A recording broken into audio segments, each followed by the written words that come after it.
So, what was my journey like to become a RN? Well, if you watched my other video, you know that I was a licensed practical nurse first. I worked as a licensed practical nurse for 5 years before I decided to go back and get my RN. I always knew I wanted to be an RN, but I had to make a detour, had to go through the back door to become a licensed practical nurse. When I became a licensed practical nurse, I was able to transition into an RN program very easily, right? I was already a practicing nurse.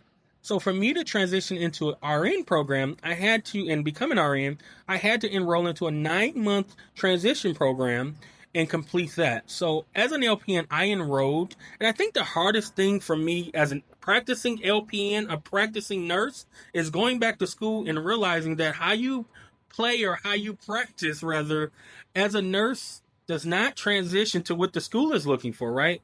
At the school level, you have all the tools, right? It's like back to NCLEX once again. You have all the tools, you have all the skills, you have everything that you need at the bedside. But we know as an LPN practicing in long-term care, that's not always the case. So for me, I had to, in a sense, kind of tone it down, right? I knew what the answer was, but for the test, it wasn't asking me all the way up here. I knew what the end result was. It was asking me the most basic and competent way.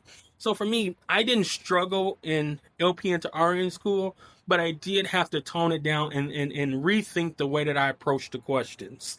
I enjoyed my transition from LPN to RN, and I would do it again and again and again, and I would follow the same steps I did to become a nurse, become an LPN first, and then get my RN after. I would do it again and again. But as I said in my last video, if you're on the fence about whether you need to become an LPN or RN, if you have both choices, become an RN.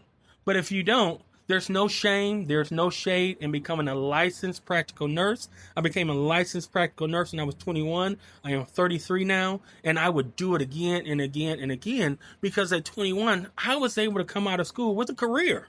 If I wanted to stay at LPN, I could have stayed in LPN.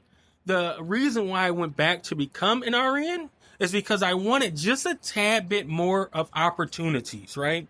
I think that as you advance your knowledge, you start to gain additional credibility, and people relate to those two letters of an RN versus an LPN. Doesn't mean you don't know the same information, doesn't mean anything else. But I think that from a standpoint and a person for me, a person who's done it, it added a level of credibility and allowed me to enter into roles that I could never do as an LPN. Could I be a leader as an LPN? Was I a leader as an LPN? All day long. I was a charge nurse, assistant director of nursing. But I could never get that title as director of nursing, never move up into a role of a C-suite executive and be a CNO if I was an LPN. It just doesn't work that way. So, there is no shade to anyone who is an RN, an LPN, a 2-year RN, 4-year RN, or MSN. There's no shade. For my nurses, you have to choose what's best for you. And for the people going into nursing, you have to do what's best for you. So don't let anybody distract you or tell you you should do this or that. Do what's best for you. Your healthcare consultant.